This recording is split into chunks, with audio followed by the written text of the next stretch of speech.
Okay, it is Tuesday, July 21st at 9:53 p.m. That means it's time for another update video. And since yesterday was a long one, today is going to kind of be a shorter video because I am trying to get this up and then go to the gym because I have been completely inactive all day. My sleep schedule is so messed up where I'm just kind of sleeping all day. So I got up maybe like 2 hours ago, and then I will probably be up until like 8 in the morning. My sleep schedule is completely backwards, so I'm going to try to go to the gym and spend as much time there as I can to kind of get some physical activity in today, because as of today I have 6 steps clocked for the day. Of course that's because I'm wearing my Fitbit, but I have to get something in. So let's look at today's weigh-in. Today's weigh-in was 262.6, which I think is like what, 0.7 or 0.8 pounds down from yesterday. So we are still just trending downwards. I don't know why, because I've been eating a lot of food. Again, today, in addition to my 2 salads, I had a pound of chicken, whereas yesterday I said I had 0.8 pounds of chicken. So my food intake, I'm honestly expecting my weigh-ins to be higher. So I'm assuming maybe my hydration level is different. I don't know. But anyways, 262.6, a new lowest low. We'll take it. We are, last week I was saying I wanted to safely break 265. Well, we've done that, and we are just inching towards 260, which is awesome. I'm not going to complain. And the most exciting thing is if you look, I'm trying to point to it, but if you look right here where it says body fat 24.3%, I remember when I was super happy to break 25%. Now again, this $30 Amazon scale is not anywhere near a perfect or near perfect accurate measurement of body fat percentage. It's just a number, but it's something that I can kind of track progression as far as what the scale says. Am I actually 24.3% body fat? Probably not anywhere near that, but I am down at least 1% according to the scale. So it's what Greg Doucette would call comparably inaccurate. It's something that I can track.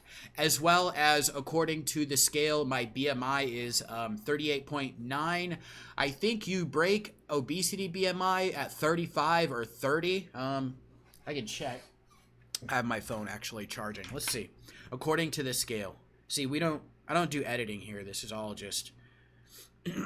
So it's 30 BMI.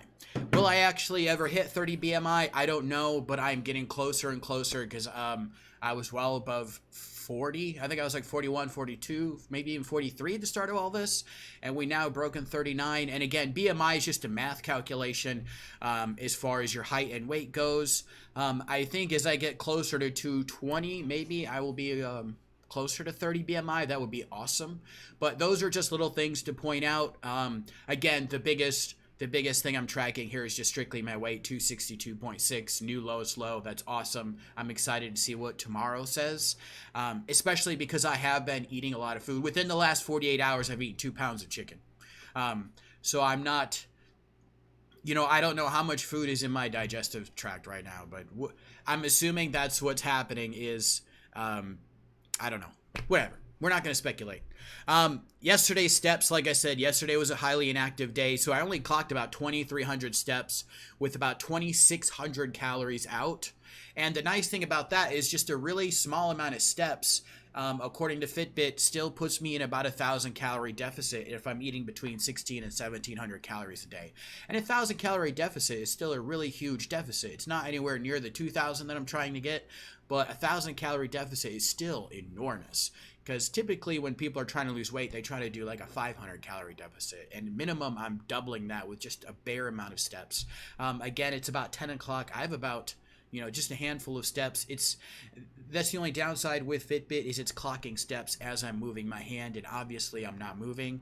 But I'm going to try to go to the gym again, clock at least 2 miles, maybe 3 miles if I have time. That's about an hour of walking on the treadmill before I go into resistance training today.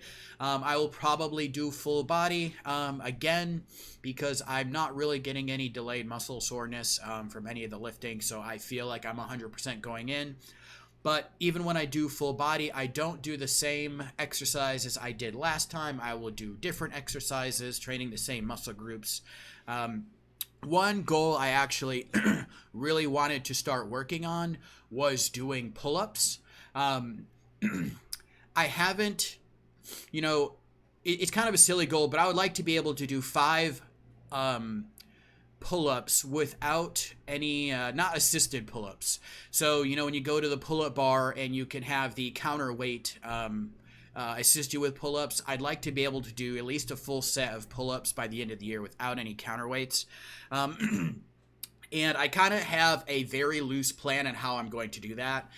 So at my body weight at 262 right now, while I'm doing lateral pull downs, I'm doing about 30 reps of 110, 120 pounds. Each time I'm doing that, I'm going to slowly start to increase my weight on the lateral pull downs. And then that kind of, it probably doesn't, but in my mind, it directly correlates to how much weight I could do on a pull-up without any counterweight. So in my mind, I can pull up 110 and 120 pounds of body weight for 30 reps. Of course, that's about double what I weigh. So, I can't do any pull-ups that are unassisted. So I'm going to start increasing lateral pull-down weight. And when I do the assisted pull-ups, I'm going to start matching the counterweight to what I'm doing on my lateral pull down, i.e. if I'm going to start pulling 140 pounds on lateral pull down, I'm going to start knocking off weight that equates to me pulling 140 pounds on the assisted pull-ups, if that makes sense. Because right now I can do assisted pull-ups for about 10 reps, but I'm doing about 160, 150 counterweight, so it kind of matches that I'm pulling 115 pounds. I'm going to try to increase that as I'm losing weight.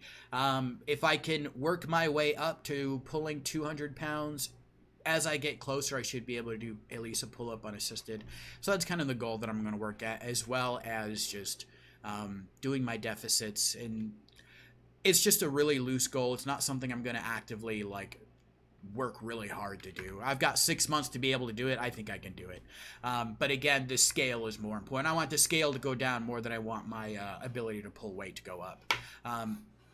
Anyway, so those are the stats for today. Again, I'm going to try to get as much steps in as I can. It's probably going to be a fairly inactive week until the weekend, just because it is going to rain a lot. So I'm not going to spend a lot of time outside, and cardio in the gym is really boring. I'm going to go hiking on Friday with some friends, so that should be fun. I said this video is going to be short. It's already at 8 minutes, and I kind of rambled. I will see you guys tomorrow.